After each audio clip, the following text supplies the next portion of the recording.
punten bade naros upami bade kurban saurna kedah ningal pas proses penyembelihanana leres eta teh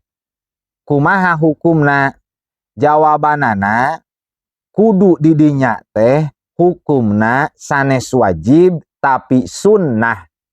kenging pahala lamun dilaksanakeun upami ditinggalkeun moal kenging pahala. Urang tingali dina kitab Majmu' Syarah Muhadzab karya Imam An-Nawawi juz ka-8 halaman 380 aya ibarat wal mustahabu sareng ari anu disunatkeun idastanaba ghairahu di mana-mana mencit hewan kurban urang teh ku batur henteu ku urang pribadi alias ngawakilkeun ka batur mencitna tah disunatkeun ayyashhada az-zabha jalmi anu bade kurbana disunahkeun nyaksian proses penyembelihanana. 5 rawa Abu Sa'id Al-Khudri radhiyallahu anhu. Karena aya hadis diriwayatkeun ti Abu Sa'id Al-Khudri radhiyallahu anhu anna Rasulullah sallallahu alaihi wasallam qala sanyana Rasulullah sallallahu alaihi wasallam ngadawuh li Fatimata ka Sayyidah Fatimah radhiyallahu anha nu jadi putrina saur Rasul ka Fatimah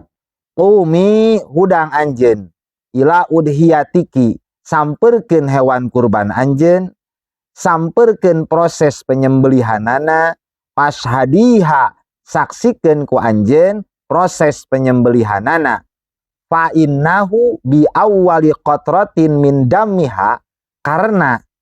awal tetesan pertama tina darahna hewan udhiyah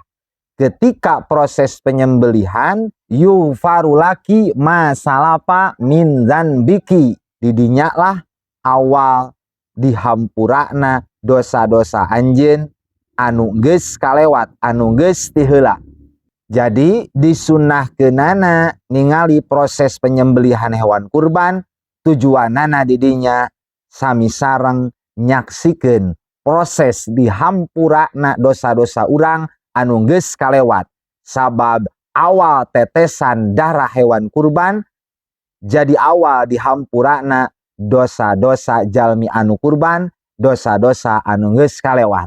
Salajengna dina ibarat sateu acana wa yustahabu ayyakuna aliman disunnahkeun jalmi anu mencit hewan kurban teh kedah alim ulah padu jagal tapi dianjurkeun kedah anu alim anu ngarti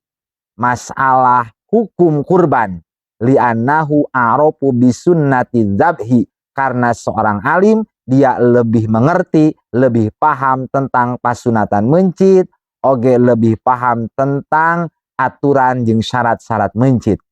Wallahu a'lam bishawab.